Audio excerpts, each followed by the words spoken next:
নমস্কার বন্ধুরা, আমি কোজাগরি আবারও চলে এসেছি তোমাদের কাছে একটা ভিডিও উপস্থাপন করতে। আজও দুখানা টোটকা তোমাদের সামনে উপস্থাপন করব। সেই দুটো টোটকা দ্বারা তোমরা যেভাবে উপকৃত হবে সেটা হলো, তোমাদের শরীরের ভেতরে বা তোমাদের বাড়ির ভেতরে যদি কোনো নেগেটিভ অর্জার বাস ঘটে থাকে, সেই নেগেটিভ শক্তি দূরীভূত হবে চিরতরে, প্রথম কথা। আর 2 নম্বর কথা, যখন বন্ধুরা আমাদের মাথার ওপর চন্দ্রগ্রহের দৃষ্টি ঠিকঠাক না থাকে, তখন কি হয়, সাধারণত আমরা ডিপ্রেশনে চলে যাই, আমাদের ঘুম ঠিকঠাক হয় না। আর ঘুম ঠিকঠাক না হলেই আমরা যখনই না ঘুম ঠিকঠাক হবে তখনই আমরা উল্টোপাল্টা চিন্তা ভাবনা করব। বেশি চিন্তা ভাবনা আসবে, খারাপ চিন্তা ভাবনা আমাদের মাথার মধ্যে নাড়া দেবে, যার ফলে আমরা ডিপ্রেশনে চলে যাব। এটা কিন্তু এখনকার দিনে বেশিরভাগ বাড়িতেই মানুষজনের সঙ্গে হয়ে থাকছে। তো তার জন্য একটা টোটকা ক্রিয়া তোমাদের সাথে শেয়ার করব, ভীষণভাবে উপকৃত হবে। আরেকটা শেয়ার করব যে তোমার বাড়িতে তুমি প্রচুর পরিমাণে অর্থ রোজগার করছো, কিন্তু অর্থ ধরে রাখতে পারছো না, কোনো না কোনোভাবে সেই অর্থ বেরিয়ে যাচ্ছে। সেটার একমাত্র কারণ হলো তোমার ইষ্টদেবতা। তুমি জানো না হয়তো তোমার ইষ্টদেবতাকে বা তোমাদের গুরুদেবকে, কার কাছে তোমাদের দীক্ষা হয়েছে, বা তোমার বাবা মায়ের হয়েছে, বা তোমার বাবার বাবার হয়েছে, তোমরা হয়তো জানো না।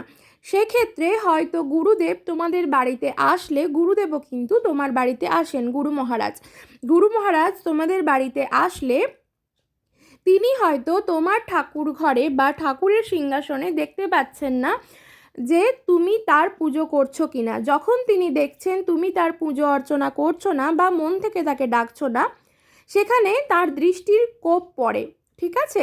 সেখান থেকেও কিন্তু এই ক্রিয়াটি হয়ে থাকে। অর্থাভাব হয়, বাড়িতে কলহ লেগে থাকে, ধার দেনায় মানুষ জর্জরিত হয়ে যায়, এই ক্রিয়াগুলি হয়ে থাকে। এখান থেকেও মুক্তি পাবার উপায় তোমাদের একটা বলে দেবো, ভীষণভাবে উপকৃত হবে। কিভাবে কি প্রসেসে কেমন করে করবে সবটাই জানাবো, তবে চলো তার আগে একটু আমার চ্যানেলের ইন্ট্রোটা দিয়ে ফেলি। বন্ধুরা, আমি ওমের মা চ্যানেলে তোমাদের আবারও সুস্বাগতম। আশা করি সকলে খুব ভালো আছো, সুস্থও আছো, আমিও ভালো আছি। বন্ধুরা, আমি তো তোমাদের ভিডিও শুরুতেই বললাম তোমাদের সাথে কি বিষয়ে আলোচনা করব। আমি সাধারণত নানান রকম টোটকা ক্রিয়া এবং বাস্তু টিপস নিয়ে তোমাদের সামনে নানান রকম ভিডিও দিয়ে সাহায্য করি বা উপস্থাপন করি, যার দ্বারা তোমরা ভীষণভাবে উপকৃত হও। বন্ধুরা, এই টোটকা ক্রিয়াগুলি আমি নিজের সাথে ভালোভাবে করে দেখি, যদি আমি ফললাভ করি তবেই তা তোমাদের সাথে আমি পেশ করি বা তোমাদের সাথে আলোচনা করি। আমি যদি উপকৃত হই তোমরাও হবে। তবে বন্ধুরা, যে কোনো টোটকা ক্রিয়া কিন্তু ভগবানের ওপর আস্থা আর বিশ্বাস রেখে করতে হবে। আর আমি সর্বদা যে কথাটা বলে রাখি সেটা হলো, নিজের পজিটিভিটিটাকে কাজ করাতে হবে টোটকা ক্রিয়াটি করার সময়। নিজের পজিটিভিটি কিভাবে কাজ করাবে না, তুমি যখন টোটকা ক্রিয়াটি সম্পন্ন করছো তখন কিন্তু তোমার মনের মধ্যে এটাই চালাতে হবে যে আমি যে টোটকা ক্রিয়াটা করছি এর দ্বারা আমি ফললাভ করে গেছি। বোঝাতে পারলাম আশা করি? এর দ্বারা আমি যেভাবে তোমাকে বলছি, তোমাদের যেভাবে করতে বলছি, ঠিক এক্স্যাক্টলি যদি এইভাবেই করো, আমি যে প্রসেসে করেছি, আমি যদি উপকৃত হয়ে থাকি তোমরাও হবে। তো প্রথম যেটা, সেটা হলো আমাদের শরীরের মধ্যে বা বাড়ির মধ্যে যদি কোনো নেগেটিভ অর্জার প্রবেশ ঘটে থাকে, বা আমাদের গ্রহচক্রে যদি চন্দ্রগ্রহের অবস্থান ভালো না থাকে, চন্দ্রগ্রহের দৃষ্টি যদি ঠিক না থাকে, তাহলে আমাদের কি হয় বন্ধুরা, ঘুম হতে চায় না। দিনে বলো, দুপুরে বলো, রাতে বলো, সকালে বলো, কোনোভাবেই কিন্তু আমরা নিশ্চিন্তে ঘুমোতে পারি না। চোখ জ্বালা করছে অথচ ঘুম হচ্ছে না, কোনোভাবেই ঘুমোতে পারছো না, চোখে অজস্র ঘুম। সেটা কিন্তু চন্দ্রমার প্রভাবেই হয়ে থাকে। আর এই ক্রিয়াটি হলেই, যখনই এটি আমাদের সাথে হয়ে থাকে, ঘুম হতে চায় না, স্বাভাবিকভাবে নানান রকম কুচিন্তা আসে, ভালো চিন্তাও আসে, আবার কুচিন্তা কিন্তু বেশি আসে। কুচিন্তা আসলেই মানুষ কিন্তু ডিপ্রেশনের দিকে চলে যায়। এই ডিপ্রেশন জিনিসটা আমার জীবনের সঙ্গে একেবারে ওতপ্রোতভাবে জড়িত। শুধুমাত্র আমার সাথে না, এই রকম কিন্তু এখনকার পরিবেশে বেশিরভাগ মানুষের সাথেই হচ্ছে। তাই আমি এই জিনিসটা খুব ভালোভাবে উপলব্ধি করতে পারি। তাই বন্ধুরা, তোমাদেরকে বলবো, এই ডিপ্রেশন থেকে মুক্তি পাবার জন্য তোমাদেরকে একটা ছোট্ট কাজ করতে হবে। কি করতে হবে, তোমাদেরকে রূপোর দোকানে যেতে হবে। রূপোর দোকানে গিয়ে একটা ছোট্ট দেখে রূপোর গ্লাস বানিয়ে নিয়ে আসো। ঠিক আছে, গ্লাস, বাটি নয়।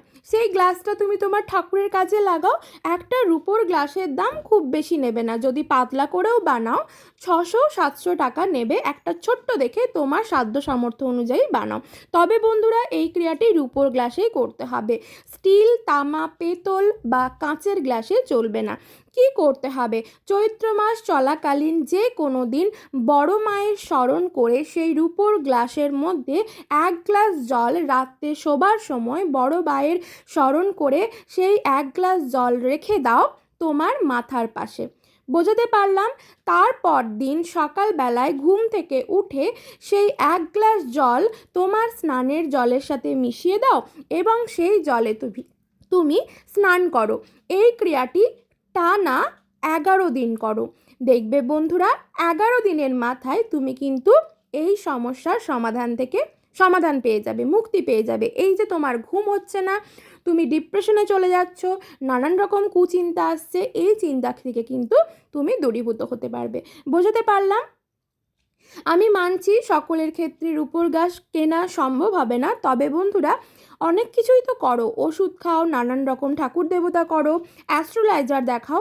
তবে বলবো একবার এই ক্রিয়াটা করেই দেখো না, গ্লাসটা তো আর নষ্ট হবে না, তোমার ঠাকুরের কাছে লেগে যাবে। একটু টাকা দিয়ে তুমি কম পয়সায় পাতলা করে গ্লাসটা বানাও, সেটা ঠাকুরের কাছে লেগে যাবে। যদি তোমার সাধ্য সামর্থ্য থাকে তাহলে মোটা করে বড় গ্লাসও বানাতে পারো। যদি সাধ্য সামর্থ্যের বাইরে হয়, একটুখানি রূপোর, তো তোমাদেরকে তো বলছি না সোনার বানাও। তবে বন্ধুরা, এক্ষেত্রে রূপোর গ্লাসই কিন্তু দরকার। 600-700 টাকা বা 1000 টাকার মধ্যে কিন্তু একটা ছোট্ট রূপোর গ্লাস বেশ ভালো মতন হয়ে যাবে। এই রূপোর গ্লাস দিয়ে কিন্তু এই ক্রিয়াটি করবে। বন্ধুরা, 11 দিন তো কন্টিনিউ করবে, 11 দিনও সময় লাগবে না, 4 থেকে 5 দিন এই প্রসেসটি করার পরই হাতে নাতে ফললাভ করবে। ফল পেয়ে গেলেই যে বন্ধ করে দেবে তা কিন্তু একেবারেই নয়, এটি কিন্তু কন্টিনিউ 11 দিনই করতে হবে। এটার প্রসেসটাই এইরকম। ঠিক আছে, বোঝাতে পারলাম? এটা তো গেল একটা টোটকা। 2 নম্বর টোটকাটি হলো, প্রচুর পরিমাণে কষ্ট করছো, অর্থ রোজগার করছো, কিন্তু অর্থ ধরে রাখতে পারছো না। কোনো না কোনো উপায়ে তোমার সঞ্চিত ভাণ্ডার থেকে অর্থ বেরিয়ে যাচ্ছে, ভীষণভাবে টানাপোড়েনে পড়ে যাচ্ছ, তুমি ধার দেনায় জর্জরিত হচ্ছ। আবার এমনও হচ্ছে তোমার কাছ থেকে কেউ অর্থ ধার নিয়েছে, টাকা ধার নিয়েছে, কিন্তু তুমি চাওয়া মাত্র তোমাকে সে দিতে রাজি নয়, আজ দেবো কাল দেবো করে তোমাকে ঝুলিয়ে রাখছে বা দিচ্ছে না। অর্থাৎ যে কোনো না যে কোনো উপায়ে তুমি টাকা থেকে বঞ্চিত থাকছো, মা লক্ষ্মী তোমার কাছে থাকছে না, অর্থের আগমন তোমার ঘরে হচ্ছে না। তুমি যতটা পরিমাণ কষ্ট করছো, যতটা পরিমাণ কাজ করছো, সেই উপায়ে কিন্তু তুমি টাকা অর্জন করতে বা উপার্জন করতে পারছো না। যে কোনো না যে কোনো উপায়ে সেই অর্থ ব্যয় হয়ে যাচ্ছে বা থাকছে না। হয়তো কোনো একটা জায়গায় তুমি সঞ্চিত করে রাখছো, এমন একটা ক্রাইসিস এসে দাঁড়াচ্ছে, সেই সঞ্চিত ভাণ্ডারেও তোমাকে হাত দিতে হচ্ছে। বা এমন একটা তোমার সময় হয়ে যাচ্ছে যে তোমাকে কারোর কাছে হাত পাততে হচ্ছে, ধার নিতে হচ্ছে। জিনিসটা তো মোটেও ভালো নয়, তাই না? তার জন্য কি করতে হবে বন্ধুরা, জানো তো? ইষ্ট দেবতা বলে একটা জিনিস থাকে, বা তোমার যিনি দীক্ষাগুরু, তোমাদের বংশ পরম্পরায় যে দেবতার পুজো করা হয় সেটা কিন্তু একটা থেকে থাকে। যেমন আমার গুরুদেব হলেন ভগবান শ্রী নিগমানন্দ পরমহংসদেব। ঠিক আছে, 108তম স্বামী পরমহংস নিগমানন্দ ঠাকুর হলেন আমার গুরুদেব। আমি তার দীক্ষায় দীক্ষিত। ঠিক আছে, তিনি যার কাছে তিনি যাকে দীক্ষা দিয়েছেন সেই মহারাজের দীক্ষায় আমি দীক্ষিত। আমার মহারাজের নাম হলেন বিরজানন্দজি। তো বন্ধুরা, এরপর একটা কথা বলি, এটা আমার দিকে বোঝালাম। এরপর তোমার বাড়িতে তুমি কার দীক্ষায় দীক্ষিত, বা তোমার এখনো দীক্ষা হয়নি, ঠিক আছে, হয়তো তোমার মা বাবার হয়েছে, কিংবা তোমার মা বাবারও হয়নি, তার মানে তোমার বাবার হয়েছে, মানে তোমার দাদুর হয়েছে, যে কোনো না যে কোনো উপায়ে তুমি জানার চেষ্টা করো। ঠিক আছে, কে তোমাদের ইষ্ট দেবতা বা কে তোমাদের দীক্ষাগুরু, তোমাদের বংশ পরম্পরায় কার কন্টিনিউ পুজো হয়ে আসছে। ঠিক আছে, এটা জানার চেষ্টা করো। জানতে পারলে ভালো হলো, তার সেই ঠাকুরের একটি চিত্রপট তোমার ঠাকুর ঘরে রাখো। ঠাকুরের সিংহাসনেও রাখতে পারো বা ঠাকুর ঘরের দেওয়ালে রাখতে পারো।